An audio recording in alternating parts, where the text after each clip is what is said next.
Praise the Lord.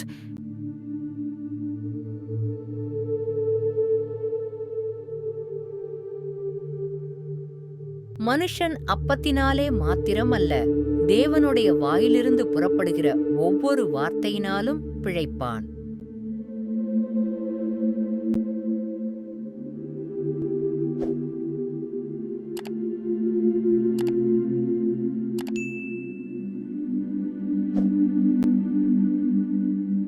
சங்கீதங்களை படிப்பது உற்சாகத்தையும் ஊக்கத்தையும் தருகிறது.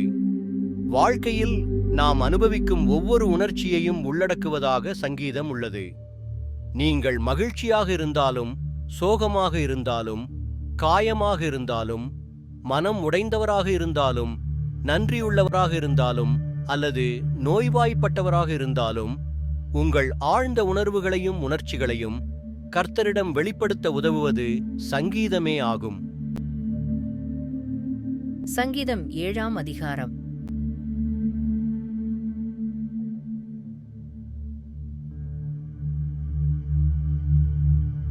சங்கீதம் 7இல் தாவீது மீண்டும் ஒருமுறை எதிரிகளால் துரத்தப்படுவதை எதிர்த்தார். தன் மீதும் தன்னை ஒடுக்குபவர்கள் மீதும் கர்த்தரின் தீர்ப்பை அவர் அழைத்தார். அவரது நோக்கங்கள் தூய்மையானவை என்றும் அவரது எதிரிகளுக்கு எதிராக கர்த்தர் அவரை நியாயப்படுத்துவார் என்றும் அவர் நம்பினார். செம்மையான இருதயமுள்ளவர்களை இரட்சிக்கிற தேவனிடத்தில் என் கேடகம் இருக்கிறது என தாவீது எழுதுகிறார்.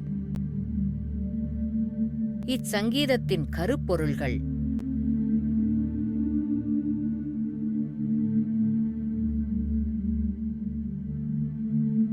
கர்த்தர் நேர்மையாக நியாயந்தீர்க்கிறார். தூய்மையான இதயத்தை பாதுகாத்து துன்மார்க்கரை தண்டிக்கிறார். பிரபஞ்சத்தில் நீதியை நிலைநிறுத்திய கர்த்தரை துதியுங்கள். இச்சங்கீதத்தில் கோடிட்டு காட்டப்படும் விடயங்கள்: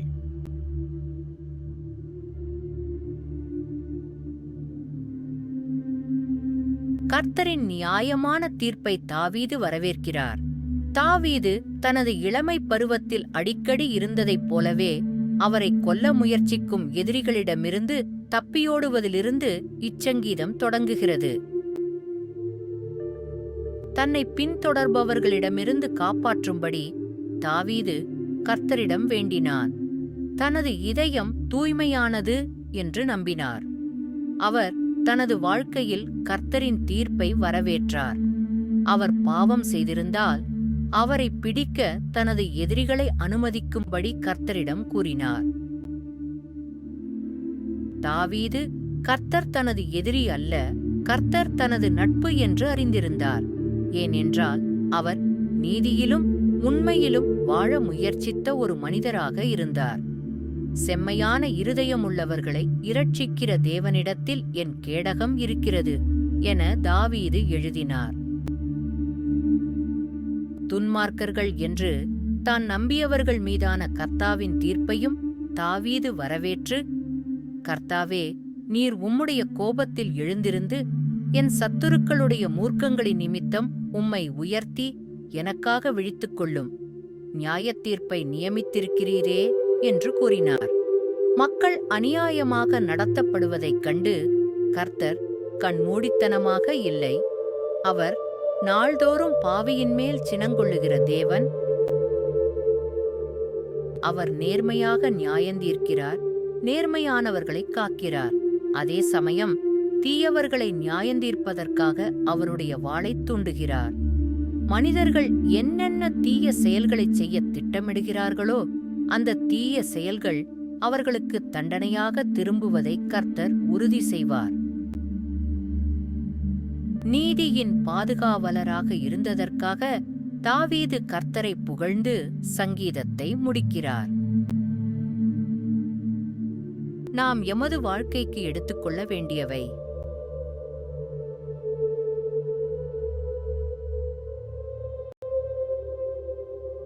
இந்த வாழ்க்கையில் யாரும் எதிலிருந்தும் விடுபடுவதில்லை. கடந்த காலத்தில் நீங்கள் செய்த எந்த தீமையிலிருந்து விலகிவிட்டீர்கள் என்று நினைத்தாலும் நீங்கள் அதிலிருந்து விடுபடவில்லை.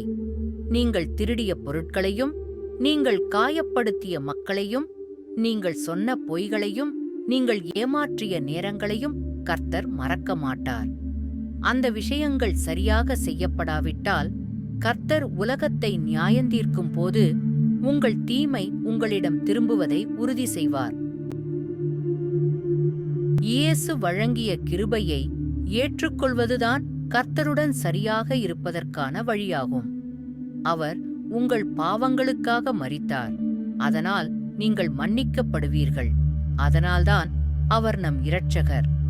அவரை உங்கள் இரட்சகராக ஒப்புக்கொள்ள மறுத்தால் அல்லது அவர் உங்களுக்கு தேவையில்லை என்று பாசாங்கு செய்தால் நீங்கள் செய்த ஒவ்வொரு தவறுக்கும் நீங்கள் பொறுப்பு கூறப்படுவீர்கள். இச்சங்கீதத்தை வாசிப்போம்.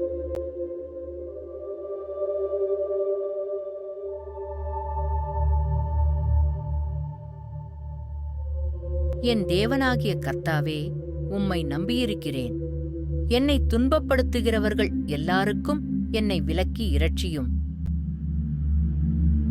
சத்துரு சிங்கம் போல் என் ஆத்துமாவை பிடித்துக்கொண்டு போய் விடுவிக்கிறவன் இல்லாமையால் அதை பீறாதபடிக்கு என்னை தப்புவியும்.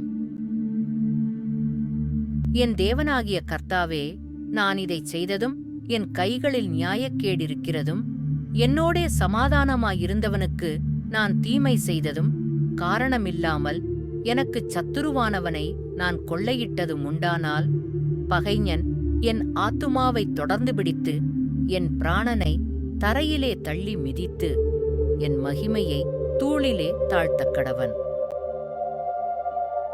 கர்த்தாவே, நீர் உம்முடைய கோபத்தில் எழுந்திருந்து என் சத்துருக்களுடைய மூர்க்கங்களின் நிமித்தம் உம்மை உயர்த்தி எனக்காக விழித்துக் கொள்ளும். நியாயத்தீர்ப்பை நியமித்திருக்கிறீரே. ஜனக்கூட்டம் உம்மை சூழ்ந்து கொள்ளும். அவர்களுக்காக திரும்பவும் உன்னதத்திற்கு எழுந்தருளும். கர்த்தர் ஜனங்களுக்கு நியாயஞ்செய்வார். கர்த்தாவே, என் நீதியின்படியும் என்னிலுள்ள உண்மையின்படியும் எனக்கு நியாயஞ்செய்யும். துன்மார்க்கனுடைய பொல்லாங்கை ஒழியப் பண்ணும். நீதிமானை ஸ்திரப்படுத்துவீராக. நீதியுள்ளவராயிருக்கிற தேவரீர் இருதயங்களையும் உள்ளிந்திரியங்களையும் சோதித்தருகிறவர். செம்மையான இருதயமுள்ளவர்களை இரட்சிக்கிற தேவனிடத்தில் என் கேடகம் இருக்கிறது.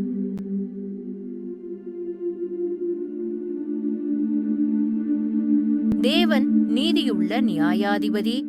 அவர் நாள்தோறும் பாவியின் மேல் சினங்கொள்ளுகிற தேவன்.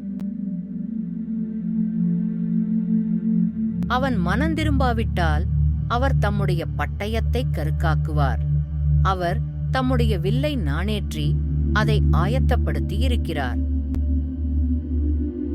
அவனுக்கு மரணாயுதங்களை ஆயத்தம் பண்ணினார். தம்முடைய அம்புகளை அக்கினி அம்புகளாக்கினார். இதோ, அவன் அக்கிரமத்தைப் பெற கர்ப்பவேதனைப்படுகிறான். தீவினையை கற்பத்தரித்து பொய்யைப் பெறுகிறான். குழியை வெட்டி அதை ஆழமாக்கினான். தான் வெட்டின குழியில் தானே விழுந்தான். அவன் தீவினை அவன் சிரசின் மேல் திரும்பும். அவன் கொடுமை அவன் உச்சந்தலையின் மேல் இறங்கும். நான் கர்த்தரை அவருடைய நீதியின்படி துதித்து உன்னதமான கர்த்தருடைய நாமத்தை கீர்த்தனம் பண்ணுவேன்.